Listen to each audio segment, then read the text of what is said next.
a murder of everyday's truth.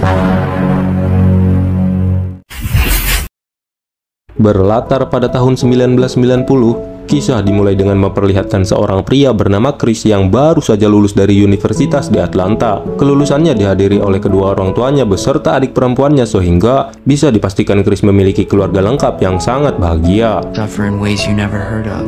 Demi merayakan kelulusannya, mereka pun pergi ke restoran dan sang ayah yang merasa sangat bangga kepada anaknya berniat memberikan sebuah mobil baru menggantikan mobil tua yang dipakai olehnya.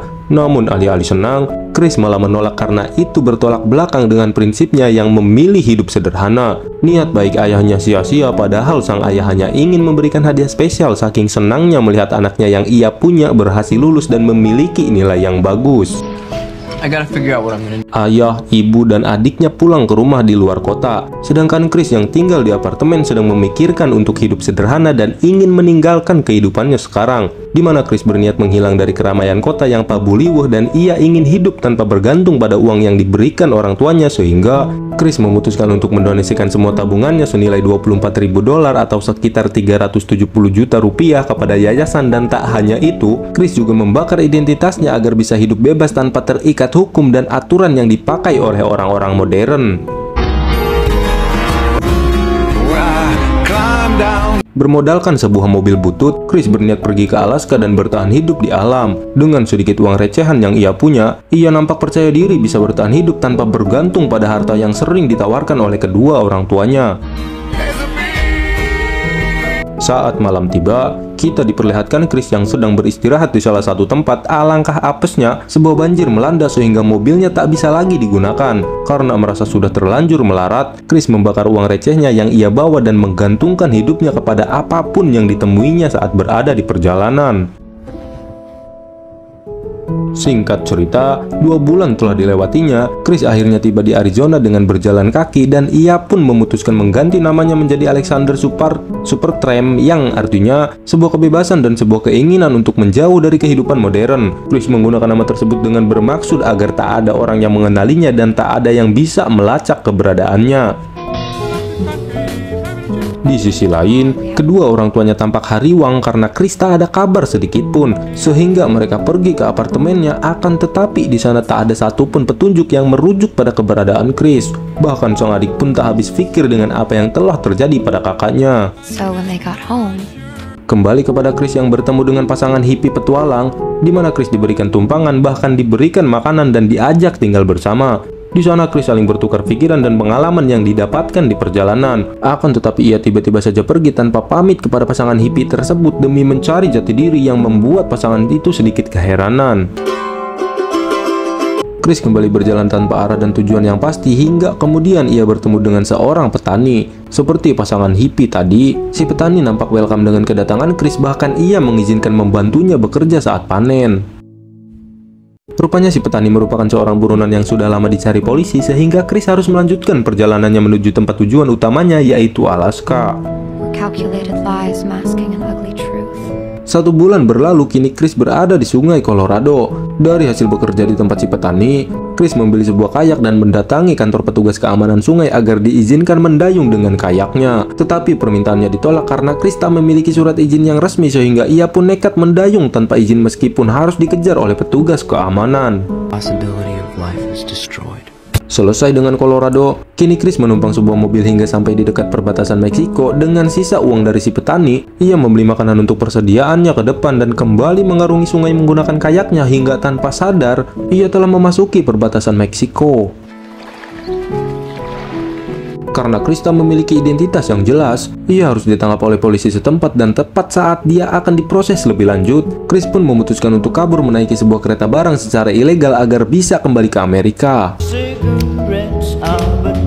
Singkat cerita, Chris tiba di pusat kota Los Angeles, di mana ia yang bubulukut nampak seperti gelandangan dan tak mempunyai identitas, sehingga terpaksa ia harus pergi ke salah satu tempat penampungan sementara bagi pengemis dan gelandangan. Akan tetapi, saat melihat keadaan kota yang mengingatkan pada dirinya yang dahulu, Chris pun memutuskan untuk pergi menggunakan kereta secara ilegal lagi.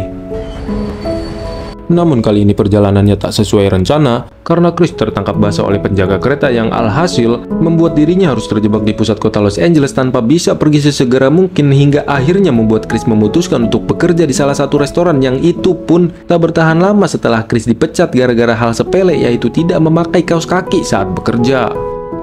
Instincts that seem to sense the threat of Dikarenakan sudah bokek dan kapok menumpang di kereta secara ilegal, Chris memutuskan berjalan kaki ratusan kilometer untuk keluar dari kota Los Angeles. Singkat cerita, Chris tiba di California, yang lebih tepatnya di kota Slave City atau kota tanpa hukum. Ternyata Slave City menjadi tempat tinggal pasangan hippie yang tempo hari Chris temui, yang nampak bahagia begitu melihat Chris yang sudah mereka anggap sebagai anak sendiri. Di situ Chris juga berkenalan dengan seorang gadis yang nampak menyukainya, namun karena Chris tidak ada niatan untuk menjalin sebuah hubungan, ia pun menolak gadis tersebut. Setelah beberapa bulan tinggal di Slave City, Chris yang masih berambisi untuk sampai ke Alaska pun memutuskan melanjutkan perjalanannya dan berpamitan pada pasangan hippie, termasuk para gadis yang nampak berat melepas kepergiannya. Setelah melakukan perjalanan yang panjang, Chris bertemu dengan seorang kakek yang hidup sebatang kara, sama seperti orang yang ia temui sebelumnya. Si kakek memperlakukan Chris dengan sangat baik, bahkan setelah tinggal beberapa waktu di sana, si kakek menawari Chris agar menjadi anak adopsinya yang akan mendapatkan seluruh harta warisannya. Akan tetapi prinsipnya untuk hidup sederhana tanpa bergantung kepada harta membuatnya harus menolak, yang membuat si kakek tak bisa apa-apa selain menerima keputusan Chris tersebut. Pretty soon I realized I wasn't doing my life. Dengan bantuan si kakek, akhirnya Chris bisa sampai tujuan, yaitu Alaska. Akan tetapi kedatangannya tepat pada musim dingin sehingga membuat seluruh wilayah ini tertutup salju. Tetapi hal ini tidak membuat Chris ciut, malah ia semakin bersemangat untuk melakukan aktivitas alam liar seperti berburu, bakar-bakaran, camping, dan lain-lain. Tak lama, Chris menemukan sebuah bis tua yang sudah lama ditinggalkan, dan setelah melihat kondisi di dalamnya, ia pun yakin untuk tinggal di dalam bis tersebut. Aktivitas sehari-hari Chris dihabiskan dengan membaca buku dan berburu hewan liar seperti rusa, entok, kadal, dan binatang lain yang bisa dimakan. Tak lupa Chris menuliskan seluruh kisah perjalanannya di sebuah catatan pribadi. Hari berlalu, musim dingin telah berakhir, stok beras yang ia miliki sudah semakin menipis sehingga Chris memikirkan sesuatu agar dirinya mempunyai stok makanan berkelanjutan tanpa harus berburu setiap hari. Hingga akhirnya Chris menemukan sebuah rusa besar dan ia memotongnya menjadi bagian-bagian kecil, di mana ia berniat mengawetkannya dengan cara disimpan di bawah bebatuan dan berharap bisa menjadi stok makanan ke depannya. Betapa kecewanya Chris saat mendapati daging rusanya sudah dipenuhi belatung, yang pada akhirnya Chris pun sadar bahwa alam tak selalu memberikan kebahagiaan seperti yang ia idam-idamkan sebelumnya. Chris pun kembali ke dalam bis dan melakukan aktivitasnya dengan menulis dan membaca buku. Di situ ia tak sengaja menemukan sebuah kutipan yang intinya kebahagiaan yang sesungguhnya adalah kebahagiaan yang bisa dibagi kepada orang lain, dan tidak ada kebahagiaan yang lebih berarti bagi seorang lelaki selain menemukan pasangan hidup dan memiliki keturunan. Kemudian Chris tersadar bahwa dirinya tidak bisa tinggal selamanya di alam liar, sehingga ia mengemasi barang-barangnya dan memutuskan untuk kembali dan berjalan dengan ceria menuju arah pulang. Akan tetapi hal tak terduga pun terjadi saat akses menuju peradaban terdekat kini sudah terhalang oleh sebuah sungai deras akibat musim dingin yang sudah berakhir. Bagaimanapun Chris mencoba mengarunginya, ia tidak bisa melewati sungai tersebut sehingga Chris memutuskan untuk kembali ke dalam bis. Paginya Chris terbangun dengan rasa lapar, namun sulit baginya menemukan makanan karena binatang liar yang biasa ia buru kini sudah bermigrasi ke tempat lain akibat perubahan musim, sehingga Chris pun menambah lubang pada ikat pinggangnya yang bertujuan agar ia bisa menahan rasa lapar sekaligus agar tidak kedodoran akibat tubuhnya yang mulai kurus krempeng cengreng meyeng. Untungnya Chris membawa banyak sekali buku dan salah satunya adalah buku biologi yang terdapat beberapa pengetahuan tentang tanaman apa saja yang bisa ia makan. Dan setelah menemukan berbagai buah-buahan kecil, Chris pun menemukan sejenis umbi-umbian semacam kentang liar dan ia pun langsung mengkonsumsinya tanpa tahu jenis kentang apa itu. Esok paginya Chris terbangun dengan kondisi tubuh yang lemas dan demam tinggi. Saat membaca buku biologinya, ternyata kentang yang ia makan adalah kentang beracun yang berpotensi menyebabkan kematian apabila tidak segera ditangani. Mengetahui fakta tersebut, Chris hanya bisa merenungi kehidupannya dan berteriak karena ia tak bisa mengandalkan tubuhnya untuk bertahan hidup lagi kecuali mengharapkan akan kemunculan pemburu liar ke tempat terpencil ini.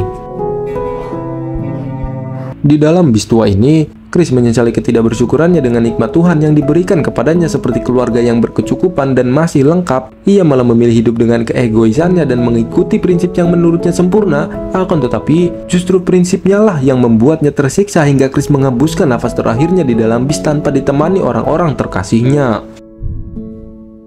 What if I were smiling? Beberapa minggu berlalu, sekelompok pemburu liar menemukan jasad Chris beserta buku catatan pribadinya yang kemudian dijadikan sebuah film, yaitu film Into the Wild. Film pun berakhir.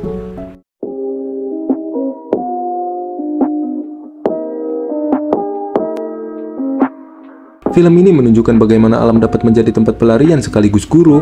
Hidup di alam liar mengajarkan nilai kesederhanaan, kesabaran, dan harmoni dengan dunia di luar manusia. Inti dari film ini ialah jangan makan kentang beracun. Sekian dari saya.